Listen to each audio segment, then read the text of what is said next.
नमस्कार दोस्तों, आप सभी का हमारे YouTube चैनल मन का वॉइस में स्वागत है। मैं रोज एक शिक्षाप्रद कहानी लेकर आता हूं। चलिए कहानी शुरू करते हैं। रहस्यमयी राजकुमारी का दुर्भाग्य। पुराने समय में एक नगर था, दयाल नगर, जहां पर नौरंग नाम का राजा राज करता था। राजा जब गद्दी पर बैठा था तो परम दयालु था। वह प्रजा का पालन बहुत ठीक ढंग से करता था, परंतु बाद में राजा बहुत उद्दंड और क्रूर हो गया था। कारण था कि उसने 3 शादियां की थी, परंतु तीनों में से किसी एक को भी कोई संतान नहीं हुई। विवाह को 15 साल बीत चुके थे। राजा इस चिंता से चिड़चिड़ा हो चुका था। उसे अच्छी बात भी बुरी लगती थी। वह अकारण भी किसी को सजा सुना देता था। तो राजा से राज दरबारी ही नहीं, प्रजा भी डर कर रहती थी कि पता नहीं राजा किस पर और किस बात पर गुस्सा हो, फांसी की सजा सुना दे या शूली चढ़वा दे। राजा के खौफ से साधु संत या भीख मंगा भी राज दरबार नहीं आते थे। राजा मुफ्त के मांग कर खाने वालों पर तो बहुत ज्यादा चिढ़ जाता था। राज दरबार में कोई फरियादी भी नहीं आता था। संजोग से एक दिन कोई अनजान साधु राज दरबार चला आया और राजा के बाग में अपना डेरा जमा लिया। राजा को जब पता चला कि एक साधु आ गया है तो अपने सेवकों पर बहुत नाराज हुआ। तो बड़ी रानी ने राजा को समझाया कि आपको महात्माओं का कभी निरादर नहीं करने चाहिए, बल्कि उस महात्मा को आदर के साथ महात्मा की सेवा से ही हमें पुत्र की प्राप्ति हो सकती है।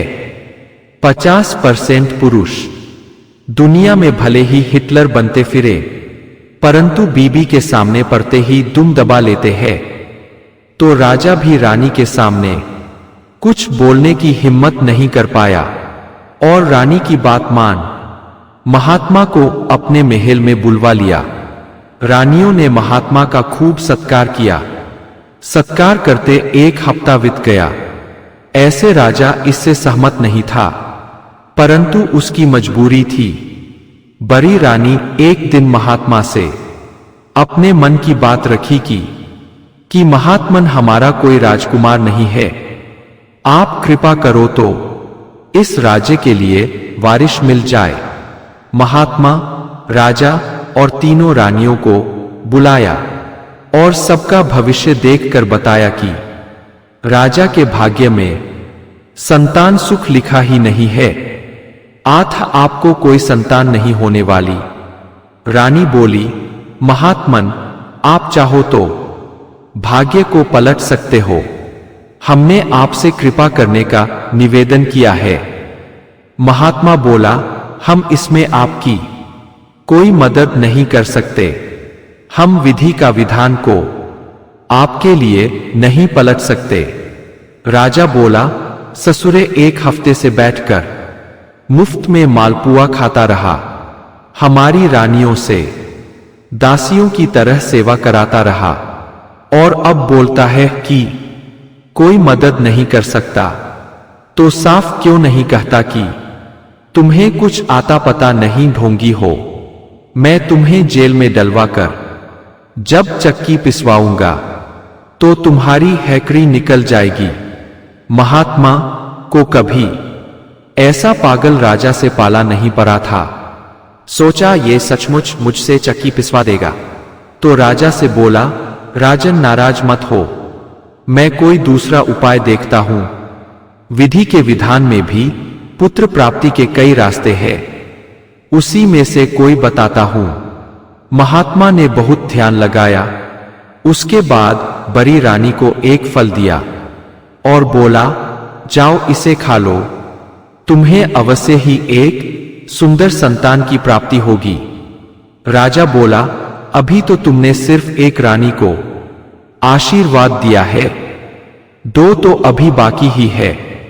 महात्मा बोला, राजन, मैंने आशीर्वाद दे दिया, अब पुत्र प्राप्ति के लिए तो प्रयास तुम्हें ही करने होंगे। तुम तीनों रानियों के साथ मिलकर प्रयास करो, तुम्हें संतान ही जाएगी। वैसे मैं अगले साल फिर आऊंगा और फिर रानियों को आशीर्वाद दूंगा। अभी मुझे दूसरी जगह जाना है। महात्मा वहां से किसी तरह जान बचाकर भाग लिया।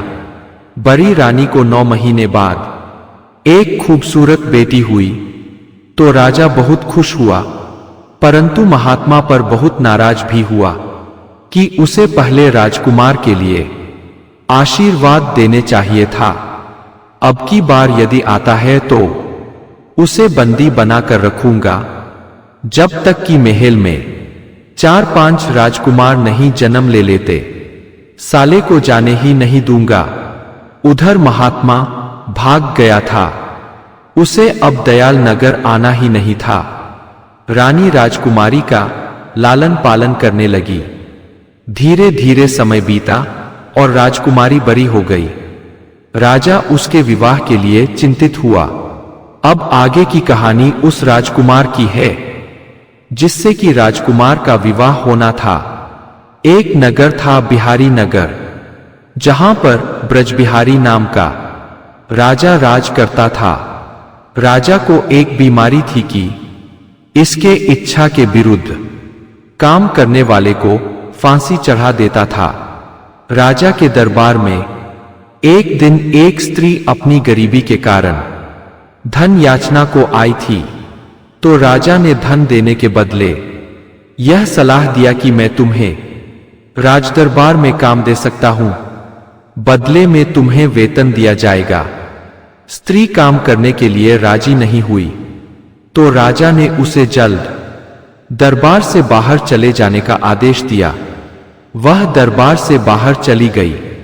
वह रोटी हुई घर के तरफ चल दी। संयोग से उधर से राजा का राजकुमार वीरभद्र आ रहा था। वह राजा का एकलौता राजकुमार था। उसने जब एक स्त्री को देखा कि रो रही है तो रोने का कारण पूछा, तो बोली, मेरी रोने का कारण गरीबी है। इस वक्त मेरा पूरा परिवार बीमार हो गया है, जिसमें मेरे सास ससुर, पति और 2 बच्चे भी हैं। मेरे पास ना तो उनके इलाज के पैसे हैं, ना घर में खाने को कुछ है। राजकुमार बोला, बहन निराश मत हो, मेरे पास 100 सोने की मुहरें हैं। तू इसे ले जा और अपने परिवार की इलाज करा और भोजन की प्रबंध कर। कम पड़े तो फिर कभी मुझसे मांग ले जाना। स्त्री वहां से राजकुमार को आशीर्वाद देती चली गई। तो राजकुमार राज दरबार में आया और राजा से बताया कि आज मैंने बहुत बड़ा उपकार किया है। एक स्त्री का पूरा परिवार बीमार था, उसके घर में खाने को भी नहीं था, तो मैंने उसे 100 स्वर्ण मुद्रा की मदद कर दी। राजा बोला, क्या वह स्त्री तुम्हें दरबार से बाहर मिली थी? राजकुमार बोला, हाँ हाँ, आपको कैसे पता चला? राजा बोला, उसे मैंने दरबार से लौटा दिया था। वह बहुत घमंडी स्त्री थी। मैंने उसे राजदरबार में काम करने का आसर दिया, परंतु ठुकरा कर चली गई और तुमने उसे 100 स्वर्ण मुद्रा दे दिया। तुमने मेरा अपमान कर दिया।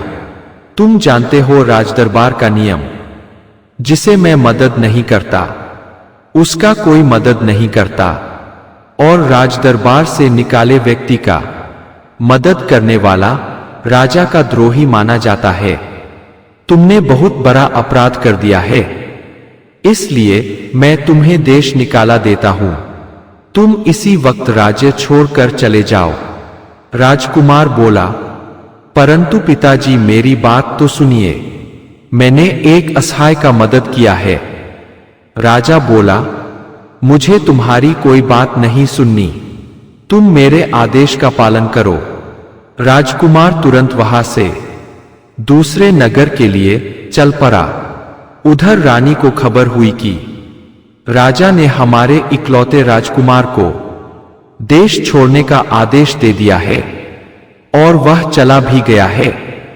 तो वह राजदरबार में आकर राजा पर बहुत गुस्सा हुई कि आपकी मति मारी गई है, जो इकलौते राजकुमार को देश निकाला दे दिया। अरे वहीं इस राज्य का वारिस था और हमारे बुढ़ापा का सहारा था। उसने यदि किसी असहाय का मदद कर दिया तो कौन सी गलती कर दी? वह स्त्री की मजबूरी थी आपकी बात को ठुकराना। जिसके घर सभी बीमार हों, घर में खाने को ना हो, वह भला महीने की तनख्वाह पर नौकरी कैसे कर सकती है? उसे पहले अपने लोगों के साथ की जरूरत थी। आपने उसकी कोई मदद तो की नहीं। जिसने मदद कर दी उसे ही निकाल दिया। राजा बोला, वह स्त्री के घर कोई बीमार नहीं था, वह एक फरेबी औरत थी। रानी बोली, मैं इस वक्त उसके घर से ही आ रही हूं। उसके घर सभी बीमार है। मैंने राजवैद्य को इलाज के लिए अभी अभी भेजा है। राजा ने रानी की बात सुन माथा पकड़ लिया कि ये मैंने क्या कर दिया? अपने राजकुमार को देश निकाला दे दिया, जिसने कोई गलती नहीं किया था, बल्कि हमारी गलती को सुधारने का प्रयास किया था। राजा अपने सैनिकों को आदेश दिया कि जल्दी राजकुमार का पता लगाकर वापस लाओ। उधर राजकुमार चला जा रहा था। शाम तक दूसरे नगर में पहुंच गया था। उसे चलते चलते काफी रात हो गई थी। रास्ते में उसे एक आदमी का घर मिला तो राजकुमार सोचा कि मैं रात में आज इस आदमी के घर ही ठहर जाता हूं। उसने उस आदमी से रात को ठहरने का आश्रय मांगा। वह सहर्ष तैयार हो गया। उसके घर में उसकी एक उम्रदराज कुंवारी बेटी थी और वह खुद था। उस आदमी ने राजकुमार का बहुत स्वागत किया, बहुत अच्छा खाना खिलाया, फिर घर के अंदर ले जाकर सोने के लिए बेड दिया। उसकी बेटी राजकुमार की सेवा में लगी रही। राजकुमार बोला, आप जाकर सो जाओ, मुझे अन्य कोई सेवा की जरूरत नहीं। अनजान जगह था, सो राजकुमार को नींद नहीं आ रही थी। ऊपर से अपने पिता पर काफी गुस्सा था कि अपनी पागलपन के चलते मुझे देश निकाला दे दिया। वह लेटे लेटे बार बार करवटें बदल रहा था। तभी उसने देखा कि उसके कमरे में किसान की बेटी तलवार लेकर आ धमकी है। यह देख राजकुमार उठ खड़ा हुआ और उसके हाथ से तलवार ले लिया और बोला कि मैं आप दोनों के घर अतिथि हूं, फिर भी आप मेरी हत्या का प्रयास क्यों कर रही है? मेरी हत्या से आपका क्या भला होने वाला है? राजकुमारी बोली, ये मैं कुछ नहीं जानती। मैं तो अपनी पिता की आज्ञा का पालन कर रही हूं। राजकुमार बोला, तुम मेरी हत्या कर उस राजा की तरह पछताने लगोगी जो अपने तोते को मारकर पछता रहा था। लड़की बोली, मैं किसी राजा और तोते की कहानी कभी नहीं सुनी। राजकुमार बोला, नहीं सुनी तो तुम्हें सुना देता हूं। एक राजा था जिसने एक तोता पाल रखा था। तोता से राजा को बहुत प्यार था। चूंकि तोता को राजा जंगल से पकड़ कर लाया था, सो उसके माता पिता भाई बंधु जंगल में ही रहते थे। तो तोता ने एक दिन राजा से कहा कि महाराज, मुझे आप मेरे माता पिता से मिलने की इजाजत दे, उनसे मिलकर जल्दी ही वापस आ जाऊंगा। तोता गया और 2 दिन बाद वापस आ गया। वह अपने साथ एक वृक्ष का बीज ले आया था। उसे राजा के बगीचे में लगवा दिया। राजा से बताया कि यह वृक्ष 1 साल में फल देने लगेगा। इसके फल खाने वाला बूढ़ा से जवान हो जाता है। राजा को बहुत उत्सुकता हुई। जवान रहने की लालसा किसे नहीं रहती। तो राजा भी सदा जवान रहना चाहता था। उसने अपने माली को आदेश दिया कि उस पौधे की सिंचाई और समय से खाद देते रहें। समय पर वृक्ष में फल लगा तो एक फल तोड़कर राजा को खाने के लिए लाया, लेकिन उससे पहले उसने उस फल को फूस में छुपा कर रख दिया था। उस फूस में एक सर्प मौजूद था।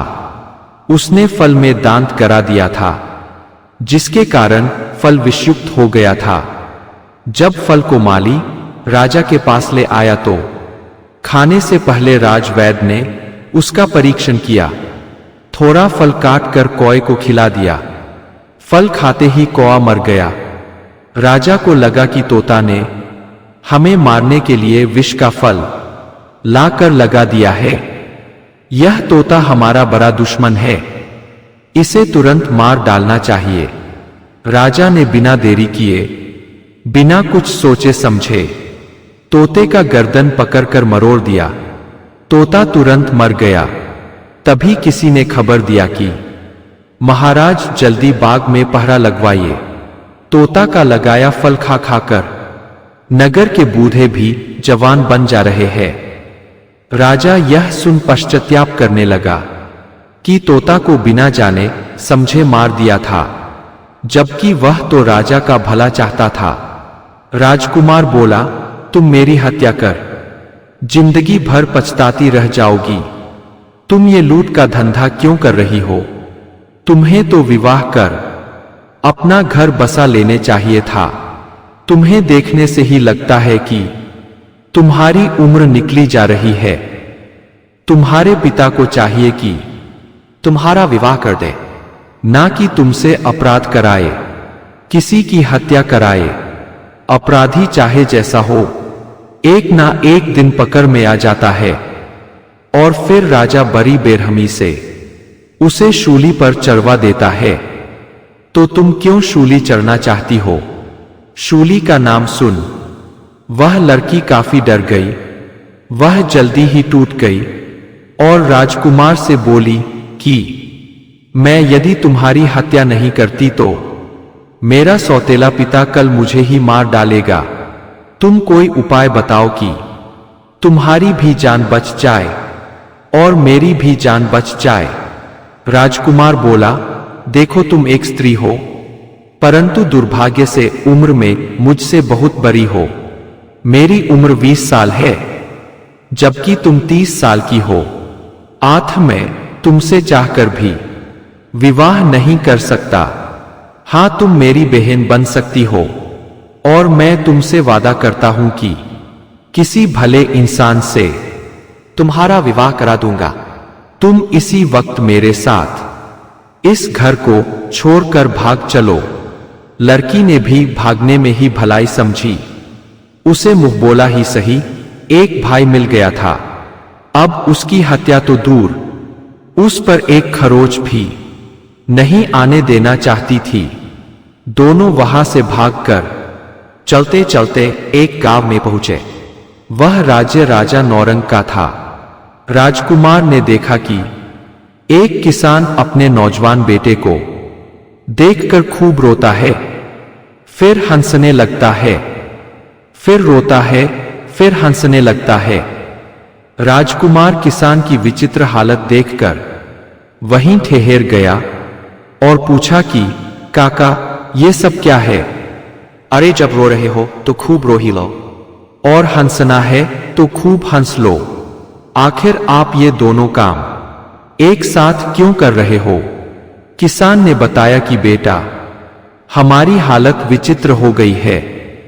ना तो मैं मर सकता हूं, ना जिंदा रह सकता हूं। इस राज्य के पागल राजा की एक बेटी है जिसका विवाह राजा को करना है, मगर उसका विवाह तभी राजकुमारी से हो पाएगा जब वह एक रात राजकुमारी के साथ बिता ले। परंतु उसके पास जो भी रात बिताने जाता है, सुबह मरा हुआ मिलता है। इस तरह पता नहीं कितने नौजवान मारे जा चुके हैं। राजा रोज घर घर से नौजवानों को बुलवाता है तो जाना ही पड़ता है। आज मेरे बेटे की बारी है, तो मैं रो रहा हूं कि अब मेरा बेटा कभी वापस नहीं आएगा, और हंस रहा हूं कि मुझ गरीब के बेटे को आज की रात राजकुमारी के साथ बिताने को मिल रहा है। राजकुमार बोला, आपकी समस्या मैं हल किए देता हूं। आपका बेटा भी बच जाएगा और आपकी बहू भी घर में आ जाएगी। मेरे साथ ये मेरी बहन है, आप अपने बेटे का विवाह इससे कर दो, और आपके बेटे के बदले मैं राजकुमारी के पास चला जाता हूं। तब वह लड़की बोली, भाई अभी तुम सुबह में ही मुझे मिले हो, मैं इतनी जल्दी तुम्हारा साथ नहीं छोड़ सकती। अपने विवाह के स्वार्थ में तुम्हारी जिंदगी मुश्किल में डाल दूं, इतनी स्वार्थी भी नहीं हो सकती। राजकुमार बोला, बहन मुझे कुछ नहीं होगा। मैंने तुम्हें अब तक नहीं बताया है कि मैं एक राजकुमार हूं। मैं बिहारी नगर के राजा ब्रिजविहारी का पुत्र हूं। मैं उस राजकुमारी से मिलना चाहता हूं जो निर्दोष लोगों की हत्या किसी षड्यंत्र की तहत करा रही है। मुझे हर हाल में नौजवानों की हत्या रोकनी है। मेरा लक्ष्य राजकुमारी से विवाह करना नहीं है, निर्दोष लोगों को बचाना है। आज तुम मेरी बात मान, इस किसान के बेटे से विवाह कर लो, और जब मैं तुम्हारा भाई हूं तो भला तुम्हें छोड़ कैसे सकता हूं। हमेशा तुमसे मिलता रहूंगा। राजकुमार ने अपने गले का हीरों वाला हार उतारकर मुंहबोली बहन को दे दिया और बोला, तुम किसान के बेटे से विवाह कर अपना घर बसाओ, फिर जल्दी ही तुमसे मिलता हूं। वह राजा के पास किसान के बेटे के बदले चला गया। रात में उसे राजकुमारी के कक्ष में ठहरना था। राजकुमार राजकुमारी के कक्ष में जाकर आराम करने लगा। राजकुमारी अभी वहां नहीं आई थी, तो वह पहले कमरे का मुआयना करने लगा। उसे कुछ भी संदिग्ध नहीं दिखा। वह राजकुमारी के आने का इंतजार करने लगा। साथ ही डर भी रहा था कि राजकुमारी कहीं विषकन्या तो नहीं है, जिसके एक चुंबन मात्र से किसी की भी जान जा सकती है। वह राजकुमारी के कक्ष में आने से पहले काफी चौकन्ना था। उसे एक और शंका हो रही थी कि राजकुमारी किसी अपने बलवान प्रेमी से तो युवकों की हत्या तो नहीं करा रही। उसने अपने हाथ में तलवार भी कसकर पकड़ रखी थी। राजकुमार किसी भी अनहोनी की मुकाबला के लिए तैयार था। सहसा उसे कक्ष में एक विषधर सर्प आता दिखाई दिया। राजकुमार सर्प को संभलने तक का मौका नहीं दिया और उसे तलवार से काट डाला। उसके बाद राजकुमारी कक्ष में प्रवेश की तो राजकुमार उससे दूर जाकर खड़ा हो गया और बोला, मुझे किसी हत्यारीन राजकुमारी से विवाह नहीं करना, जिसने सर्प पाल रखा था और सैकड़ों लोगों की हत्या करा डाली। मुझे तुम्हारे साथ सोकर रात भी नहीं बिताना। मुझे किसी पराई स्त्री के साथ सोने का कोई शौक नहीं है। अब तुम चाहो तो अपने बिस्तर पर सो सकती हो। मैं तो अपनी सुरक्षा के लिए रात भर खड़ा ही रहूंगा। राजकुमारी बोली, राजकुमार तुम मेरा दर्द नहीं समझ सकते। जो कुछ भी आपने देखा या अब तक हमारे कक्ष में जो कुछ भी हुआ, उसमें मेरा कोई हाथ नहीं है। कभी कभी प्रत्यक्ष देखी बात भी झूठी हो जाती है, क्योंकि उसके पीछे कुछ रहस्य छुपा होता है। मेरी जिंदगी भी रहस्यों से भरी पड़ी है। मेरा जन्म भी एक रहस्य की तरह है। तुम मुझसे विवाह करो या ना करो, ये तो तुम्हारी मर्जी, परंतु मेरी बात एक बार सुन तो लो। राजकुमार बोला, मुझे तुम्हारी कोई बात नहीं सुननी। राजकुमारी बोली, तजुब है जिस बात के तुम खुद भुक्तभोगी हो, फिर भी बात सुनने को तैयार नहीं। अभी कल ही तुम्हारे पिता ने तुम्हारी कोई बात नहीं सुनी, आज तुम खुद मेरी बात सुनने को तैयार नहीं हो। राजकुमार को अपनी गलती का आभास हुआ कि किसी की बात मानो या ना मानो, परंतु उसकी बात सुन लेने चाहिए। वैसे इस लड़की को कैसे पता कि मेरे पिता ने मेरी कोई बात नहीं सुनकर घर से निकाल दिया है। राजकुमार बोला, वैसे तो मुझे तुम्हारे किसी बात पर मुझे यकीन नहीं, परंतु तुम अपनी बात सुना सकती हो। आखिर इतनी लंबी रात कटेगी भी कैसे?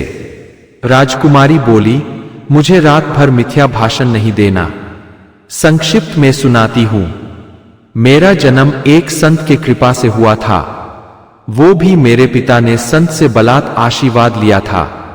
संत इस बात से काफी दुखी था तथा राजा यानी मेरे पिता को सबक सिखाना चाहता था, मगर इसमें संत की नीयत खराब हो गई थी। वह बूढ़ा संत जिसकी कृपा से मैं पैदा हुई थी, एक तरह से मेरा पिता भी है। वह मेरे साथ विवाह करना चाहता था, इसलिए एक मायावी सर्प मेरे पीछे लगा दिया था। वह सर्प मेरे कमरे में आने से पहले आकर यहां आने वाले युवकों को काट लेता था और वे तड़प कर मर जाते थे। उस सर्प को 2 लोग ही मर सकते थे, एक तो स्वयं वह संत और दूसरा वह जिसके मन में किसी स्त्री को देखकर कभी काम वासना जागृत नहीं हुई हो। अतः यहां आने वाले सभी युवक काम वासना से ग्रसित थे। वह वासना शांत करने के लिए ही मुझसे विवाह चाहते थे, परंतु एक तुम ही हो जिसके मन में नहीं है। चूंकि अब सर्प का नाश हो चुका है, इस सर्प के मस्तक में मणि है, उसे निकाल लो।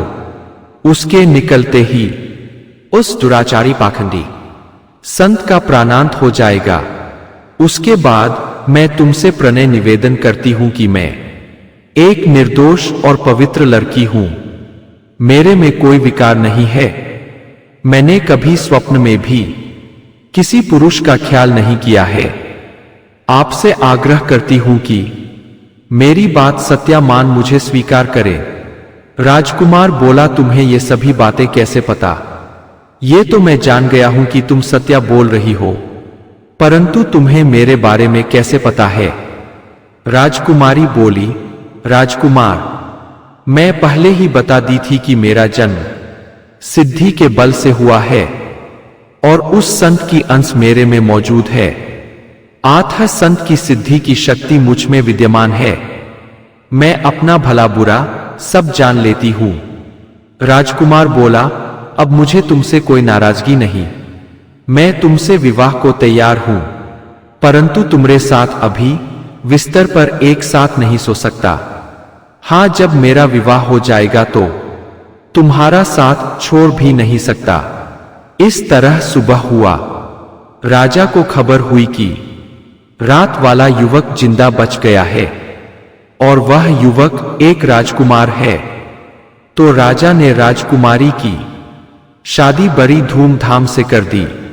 उसके बाद राजकुमार पहले अपनी मुंहबोली बहन से मिला, फिर अपनी पत्नी को साथ ले अपने राजदरबार लौट आया। राजा बड़ी बेसब्री से इंतजार कर रहा था। वह राजकुमार को तुरंत राजा बना दिया।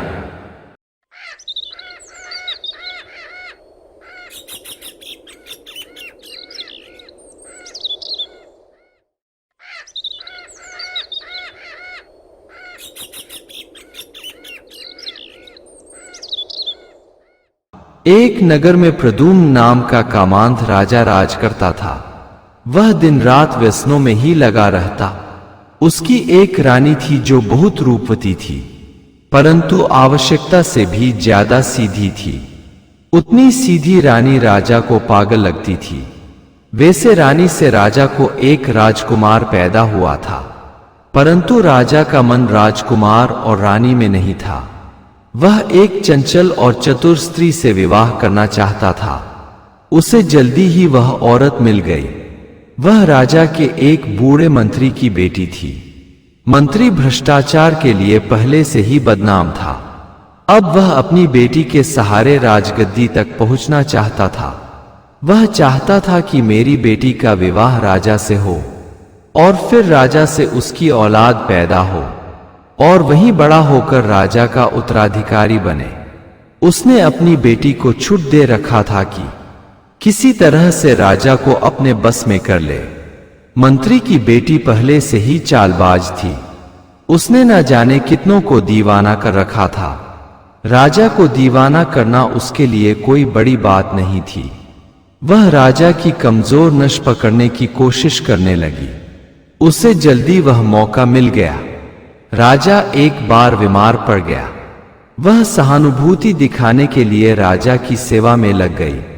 वह राजा की सेवा करते करते हर तरह की सेवा कर डाली। राजा उसके अंतरंग सेवा से बहुत खुश हुआ, बल्कि उसका आशिक बन गया और जल्दी ही उसे अपनी रानी बना लिया। राजा उसके साथ इस कदर प्यार में डूबा कि एक साथ 2 राजकुमार पैदा हो गए। पहली रानी से राजा को एक राजकुमार था ही, दूसरी से एक साथ 2 पैदा हो गए। राजा के पास 3 राजकुमार हो गए। बड़ा राजकुमार बिल्कुल मां पर गया था, इसलिए बहुत सीधा साधा था, और दोनों छोटे राजकुमार भी अपनी मां पर गए थे, इसलिए बहुत चंचल थे। जब राजकुमार थोड़ा बड़े हुए तो राजा ने तीनों को गुरुकुल में पढ़ने को भेज दिया, परंतु दोनों बड़े राजकुमार से काफी जलते थे।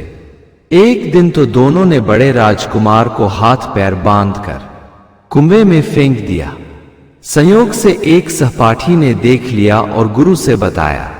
गुरु ने उसे कुएं से निकाला और दोनों पर बहुत क्रोधित हुए और धमकी दे डाली कि आइंदे ऐसी गलती की तो गुरुकुल से निकाल दिए जाओगे। धीरे धीरे समय बीतता गया।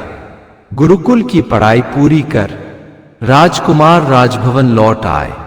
राजा के मन में अपना उत्तराधिकारी बनाने का विचार कई दिनों से चल रहा था, परंतु निर्णय नहीं कर पा रहा था कि किसे बनाए। राजा चाहता था कि छोटी रानी के दोनों बेटों में से किसी एक को ही उत्तराधिकारी बनाए, और छोटी रानी का दबाव भी राजा पर था। वह नहीं चाहती थी कि बड़ा राजकुमार राजदरबार में कोई छोटा भी पद पाए, परंतु राजदरबार के कुछ नियम थे जिसे राजा अनदेखा नहीं कर सकता था। राजा एक रात सोया था तो उसने एक स्वप्न देखा कि एक सोना चांदी हीरा मोती का एक पेड़ है, उस पर एक सुनहरा तोता बैठा है। तोता मनुष्य की तरह हंसता है तो वह पेड़ भी हंसने लगता है, और तोता जब रोता है तो पेड़ भी रोने लगता है।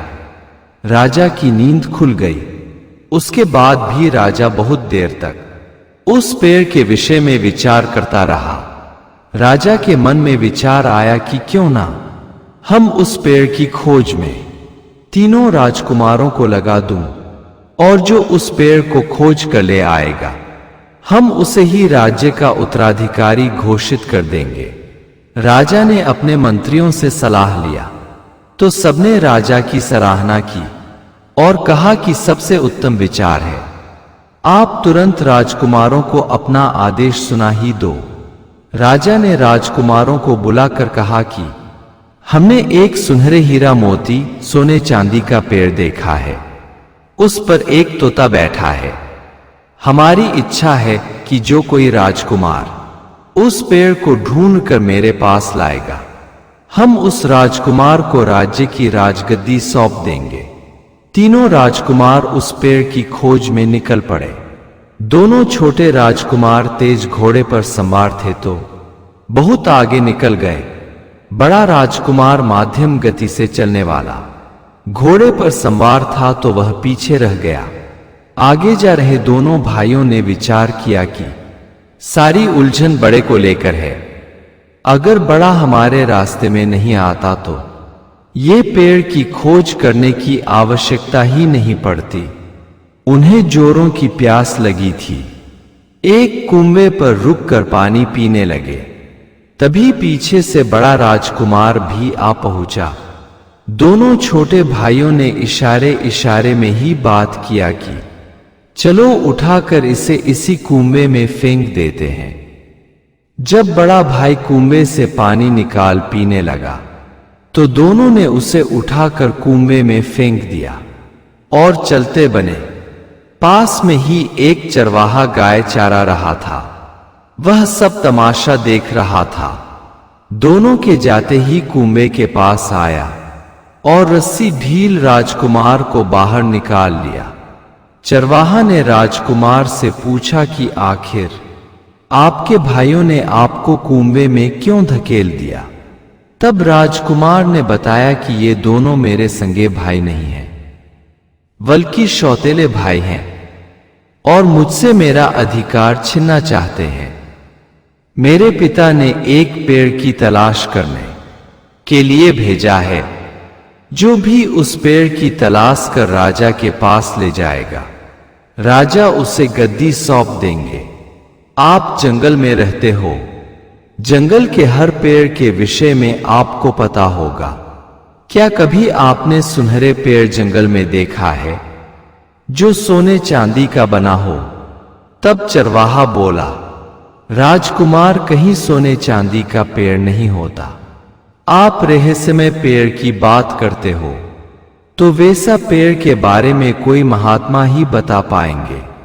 आगे जंगल में एक महात्मा तपस्या कर रहे हैं, आप यथाशीघ्र उनसे मिलो। राजकुमार महात्मा के पास गया और उनसे अपनी बात बताई।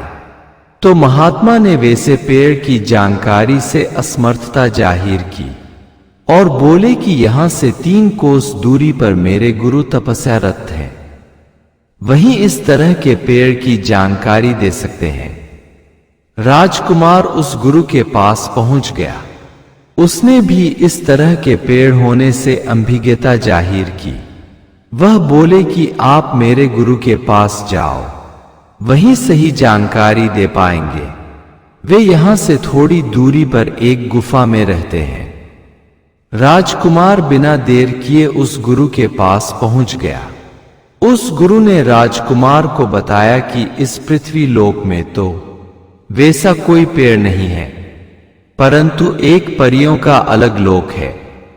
तुम्हें वहीं इस तरह का पेड़ मिल जाएगा।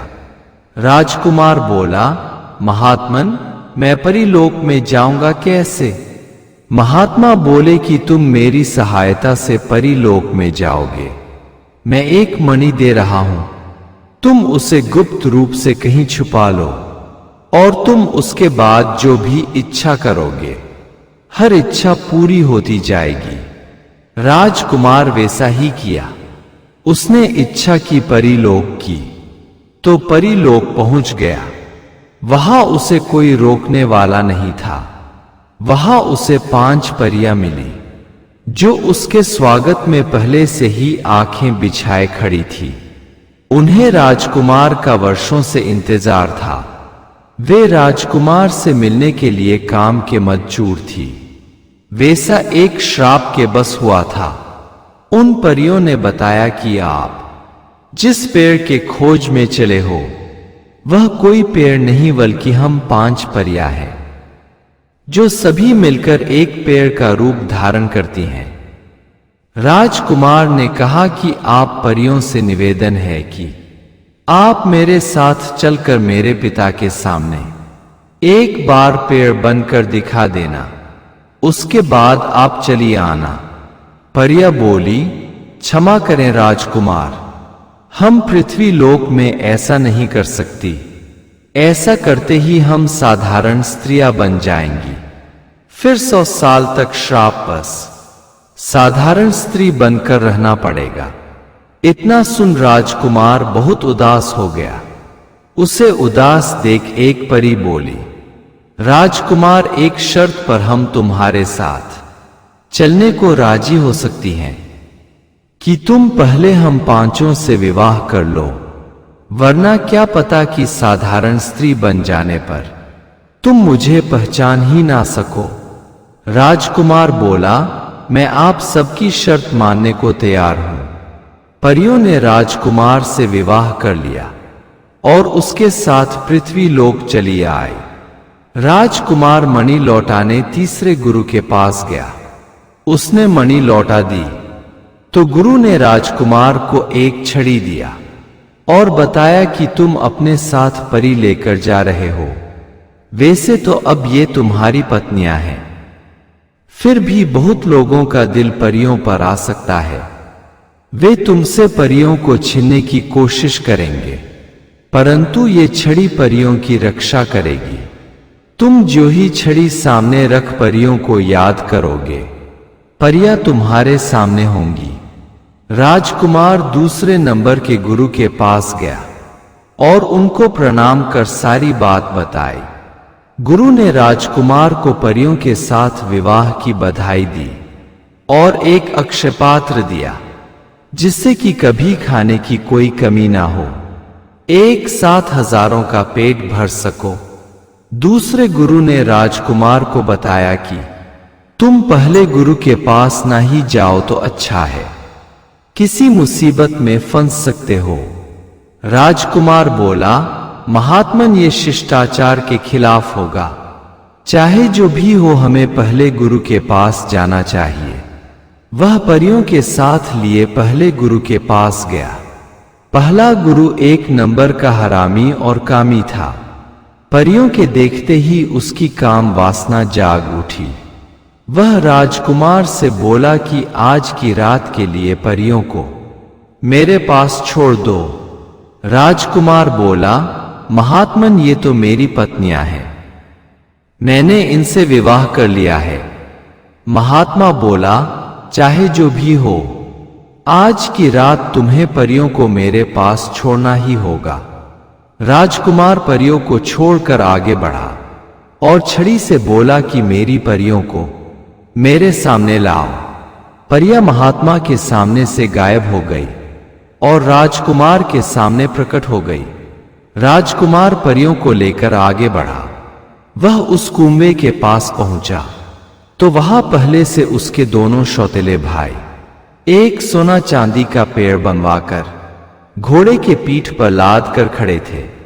उसने देखा कि अरे ये तो जिंदा है और साथ में 5 स्त्रियां भी लाया है। तो दोनों के मन में पहले से राज्य की कामना थी ही।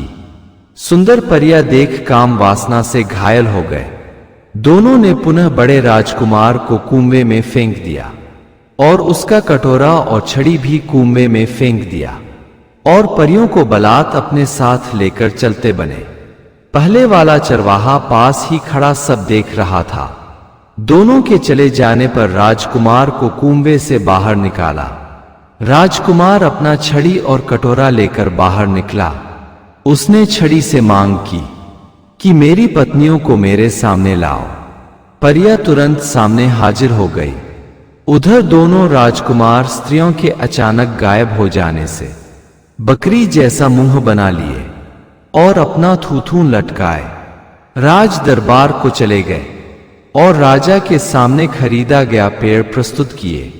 परंतु राजा उस पेड़ को अपने सपने में देखे गए पेड़ से जरा भी मेल नहीं कर पाया। राजा बोला, बड़े राजकुमार को आ जाने दो, उसके बाद निर्णय लिया जाएगा।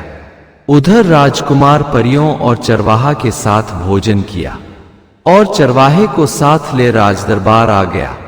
उसने परियों से कहा कि अब निडर होकर वो वाला दृश्य राजा को दिखाए।